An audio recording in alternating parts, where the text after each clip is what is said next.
लेकिन यहाँ मैं ऐसे लोगों को चैलेंज भी देता चलूं कि ऐसे लोग जो इस तरह का झूठा आक्षेप लगाते हैं, उनका यह कहना है कि उनके ग्रंथों में विशेष रूप से ज्ञान विज्ञान है। आपने अपने जीवन में कभी भी कोई एक बात भी इनके ज्ञान विज्ञान के प्रति ऐसी नहीं जानी होगी, आपको ऐसी नहीं मालूम हुई होगी जिसका वो लेवल हो। आजकल ऐसे ऐसे रोड छाप मोमीन भी आगे आने लगे हैं जिनको अच्छे से हिंदी पढ़नी नहीं आती है। इनको हमने कई बार ये सिद्ध कर दिया है कि ये लोग एक नंबर के अनपढ़ हैं, जाहिल हैं और गंवार हैं। और वो भी ये आकर के कहने लगे हैं कि हमने चारों वेद पढ़ लिए, लेकिन कहीं से लेके कहीं तक भी कोई भी साइंस की बात वेदों में नहीं है, कोई तर्क तथ्य प्रमाण नहीं है, कोई भी ऐसी बात नहीं कही गई है कि जैसे कि ईश्वरीय पुस्तक है और सबसे प्रारंभ में आई थी, उसमें कहीं से लेके कहीं तक भी ऐसी बात नहीं है जो यहाँ के ब्रह्मांड में या फिर हमारे सौरमंडल में या फिर पृथ्वी पर या फिर घर जीवन परिवार समाज में कहीं भी घटती हो। हालांकि उन लोगों ने अपनी पुस्तकें भी ढंग से नहीं पढ़ी हैं, तो उन्होंने वेद पढ़े कैसे होंगे मुझे नहीं पता। क्योंकि दोस्तों जो हमारे 4 वेद हैं उनके ऊपर जो हमने पिछले 3 वीडियोस हम लेकर के आए हैं लगातार, और उनमें ख़ास तौर पे क्योंकि क्वेश्चंस भी हमारे सामने सभी खगोल और भूगोल से जुड़े हुए थे, तो हमने उनसे संबंधित जो हमारे वेदांगों में 6 वेदांग हैं उनमें से अंतिम जो ज्योतिष है उस पर हमने वीडियोस बनाए हैं। पूरा एक इंट्रोडक्शन मैं आज आपसे कराना चाहूँगा। बहुत सारे भाइयों की इस पर डिमांड भी थी। 4 वेद हैं दोस्तों, ऋग यजु साम और अथर्व। तो फिर दोस्तों इसके 4 उपवेद भी हैं, आयुर्वेद, धनुर्वेद, गंधर्व वेद और स्थापत्य वेद, जिसको कि हम आर्किटेक्चर में यूज़ करते हैं। वेदों का अध्ययन करने के लिए उसके 6 वेदांग हैं, यानी कि जिसके आधार पर हम वेदों को आगे पढ़ते हैं। सबसे पहले व्याकरण, जब गुरुकुल में हम जाते हैं तो पाणिनीय अष्टाध्यायी हमको शुरुआत में मिलती है। तो व्याकरण होता है, फिर निरुक्त होता है, फिर कल्प होता है, फिर छंद, शिक्षा और ज्योतिष। इस प्रकार से उसके 6 वेदांग हुए। और हम जो बात कर रहे हैं वो ज्योतिष की बात कर रहे हैं। और ज्योतिष के विस्तार में भी दोस्तों 18 ऋषियों का नाम मुख्यतः पाया जाता है। सूर्य, पितामह, व्यास, वशिष्ठ, अत्रि, पराशर, कश्यप, नारद, गर्ग, मरीचि, मनु, अंगिरा, लोमश, च्यवन, यवन, भृगु और शौनक आदि इन ऋषियों का मुख्यतः नाम आता है, जिन्होंने ज्योतिष को बहुत ही चरम तक पहुंचाया है और आगे लेकर के वो गए हैं। ज्योतिष का मतलब ये बिल्कुल भी नहीं है, मैं आपको बीच में रोक के बता दूं, कि आपका हाथ देखना, आपके नक्षत्र देखना और आपका भविष्य बताना या आपका वर्तमान बताना।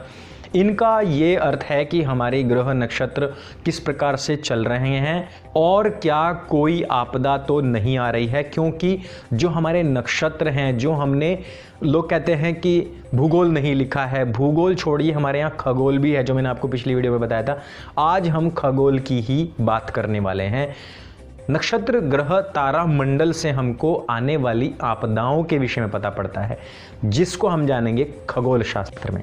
तो दोस्तों जिस प्रकार से भूमि को सरलता से समझने के लिए हमने उस पर बहुत सारी रेखाएं बनाई हुई हैं और उनके अलग अलग भाग को हम जानते हैं और फिर उस पर अध्ययन करते हैं, उसी प्रकार से हमने, हमारे ऋषियों ने पूरे ब्रह्मांड को, जिसको हम ख कहते हैं, खगोल अर्थात पूरे ब्रह्मांड को गोल माना और उसको 30-30 डिग्री के एंगल पर काटा।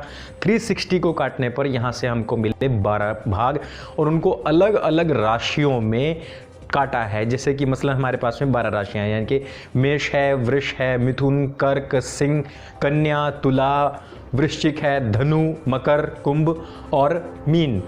इस प्रकार से 12 राशियां हैं। 12 राशियों को अलग अलग माना गया है। इनमें सूर्य, चंद्र, पृथ्वी को अलग अलग कैलकुलेट किया जाता है। अब इसी 360 को हमारे ऋषियों ने काटा है डिग्री 20 मिनट पर प्रत्येक भाग को, और वहां से हमको मिले 27 भाग। उन 27 भागों को कहा जाता है नक्षत्र।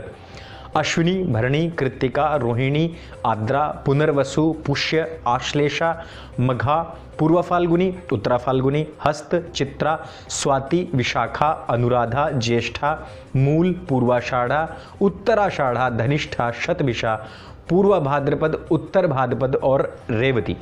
इस प्रकार से दोस्तों ये 27 टुकड़े हुए। अब इनमें चंद्रमा की गति को देखा जाता है। ये जो 27 टुकड़े हुए, इन प्रत्येक नक्षत्र को हमने 4 अलग अलग पाद में काटा हुआ है, यानी कि एक ही नक्षत्र को 4 हिस्सों में विभाजित किया। अब इस प्रकार से 27 × 4 = 108, 108 हो गए।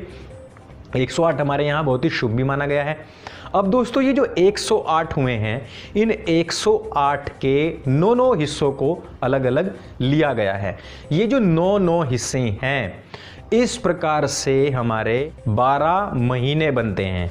अब बात करते हैं कि ये नक्षत्रों के हिस्सों से मंथ्स कैसे बने हैं, उसके ऊपर पूरी बात करते हैं। मैंने आपको 27 अलग अलग नक्षत्र बताए हैं, लेकिन जो नक्षत्र पूरे महीने भर सुबह से लेकर शाम तक यहाँ पृथ्वी से दिखाई देते रहते हैं और जिनमें चंद्रमा जो है वो पूर्णता को प्राप्त होता है। मैंने पहले ही बताया कि जो नक्षत्र है वो कोई पिंड नहीं है, वो केवल हिस्से हैं इस पूरे खगोल के। तो जिन भागों में चंद्रमा पूर्णता को प्राप्त होता है, अर्थात शुक्ल पक्ष की प्रथमा से लेकर के पूर्णिमा तक, वो जिन नक्षत्रों में अपना पूरा चमकने लग जाता है दोस्तों, उन नक्षत्रों के नाम पर ही हमारे 12 महीनों के नाम पड़े हैं। अब उन 27 में से ये 12 नक्षत्र कौन से हैं उनको सुन लीजिए। पहला नक्षत्र है चित्रा, चित्रा के नाम पर ही चैत्र पड़ा है। विशाखा नक्षत्र के नाम पर वैशाख पड़ा है।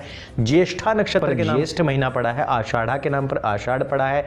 श्रवण जो नक्षत्र है उसके नाम पर श्रावण महीना पड़ा है। भाद्रपद के नाम पर भाद्रपद, अश्विनी के नाम पर अश्विनी, कृत्तिका के नाम पर कार्तिक, मृगशिरा के नाम पर मार्गशीर्ष, पुष्य के नाम पर पौष, मघा के नाम पर माघ और फाल्गुनी के नाम पर फाल्गुन महीने का नाम पड़ा है। इस प्रकार से एक फुल डिटेल हमारे पास में है कि किस प्रकार से न केवल हमने भूगोल बल्कि खगोल को भी अलग अलग हिस्सों में लेकर के तब जाकर के हमने उसको इतना काउंट किया है, तब जाकर के हम बता पाए, हमारे ऋषि मुनि बता पाए कि ये डेट कब चेंज होगी, चंद्र ग्रहण कब होना है, सूर्य ग्रहण कब होना है, पृथ्वी की क्या गति है, क्या आपदाएं आ सकती हैं, किस दिन वर्षा बहुत ज़्यादा होगी, किस दिन नहीं होगी। वो सारी चीज़ें जो मनुष्य के लिए उपयोगी हैं, वो सारी चीज़ें वेदों में हैं, वेदांगों में हैं और जितने भी उसके हेल्पिंग बुक्स हैं उन सब में हैं। ये होते हैं वैदिक ग्रंथ, ये होते हैं ईश्वरीय पुस्तक, जहाँ से मनुष्य के कल्याणार्थ सब कुछ पता लगता हो। और मैं फिर से उन लोगों से पूछना चाहूँगा कि क्या उन्होंने सारे के सारे वेद पढ़ लिए हैं। और जिस प्रकार से चीख कर चिल्ला कर वो कह रहे थे कि वेदों में कोई विज्ञान नहीं है जिसको कि बाद में सिद्ध किया गया हो, ऐसा नहीं है, वैसा नहीं है, अब हम वो सब निशानियां भी दे रहे हैं, क्या वो शर्म करेंगे? क्या वो अपना मुंह काला करके एक बार हमारे सामने आएंगे और कहेंगे, माफ़ी मांगेंगे कि हमने गलत ही वेदों पर आक्षेप किया और वेद ही एकमात्र ईश्वरीय पुस्तक है? मुझे ऐसा नहीं लगता है, क्योंकि मुझे उनकी जहालत के बारे में पूरा पता है।